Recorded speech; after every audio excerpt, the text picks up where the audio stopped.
I guess it also stems from the idea of seeing life not as something that exists and it's like this is all, but seeing it as an experience. Because quite frankly, nobody can tell me differently. Like what the fuck? We do know that this body is a sensory organ.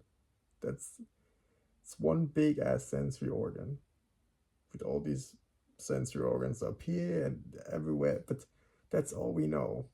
And we still haven't figured out the brain or why the fuck we are here, or we haven't figured out shit. And yes, of course, you can say, everything's supposed to be how it happens, biology just happens. Yeah, but there's still patterns. Everything has a fucking pattern. And if something doesn't have a pattern, we just haven't figured it out yet. I mean, I work with pattern recognition a lot in my life. Like, for example, I'm short-sighted. And when I look at people from far away, most of the time I have to figure out the way they move. I have to figure out the way they move. So literally motion of the body, so shape, and what kind of colors they wear. What else? Yeah, that's kind of it. And it's quite interesting. So I have these patterns for people, so I can see people from like 50 meters away, even though I can't see their face, just by the way I know how they walk.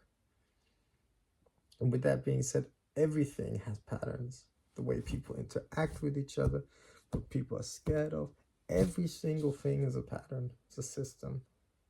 Yeah. So if we haven't figured out the system yet, it's just too complicated for us to see it so far. But there's going to be a system behind this, a system behind that. Things don't happen because of nothing. Even chaos is a system.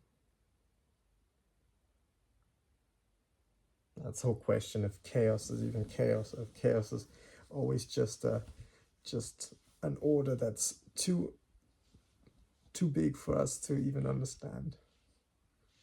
That's quite a nice philosophical question.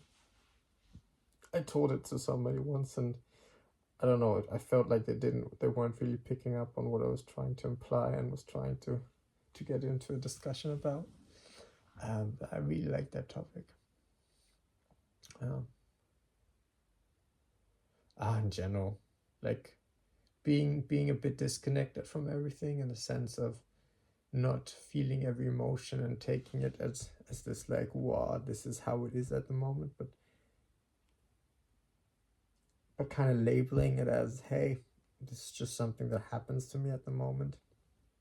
But also giving it the power of like, wow, this is cool. Like being a little child about it, being like super happy about this new shiny toy of emotion that's coming by. And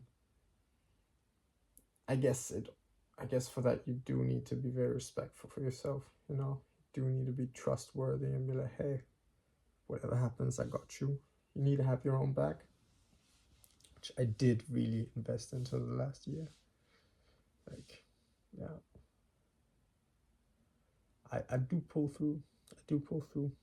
When I do things. All or nothing. I'd say. Alright. Also, I'm gonna leave you here.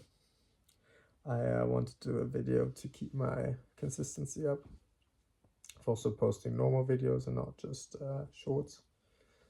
But yeah, I feel like I'm having a slight fever. I've been sweating my ass off, and then it's getting too hot, too cold. Yeah.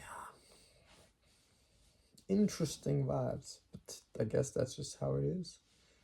And yeah, goodbye. Goodbye, you beautiful people. Maybe I'm gonna sing. Give me a second.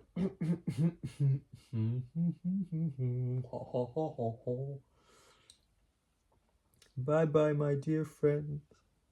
I'm happy to leave you behind. It's also funny to look at yourself while singing. La la la. It's gonna be amazing, no matter what you see. This time is free. It's amazing to be in a place outside of me. Okay, I'm a bit scared I'm waking up the folks. All the love to y'all. This is Consistency with Julian Vincent Kretschmer. It's the second episode of Vulnerability, or Julian's Journey. If you have an idea how I should call it, write in the comments. Get YouTube to know that they like me. Yeah, subscribe. And love you guys. Have a beautiful one. Love your emotions. And I love you. Bye-bye.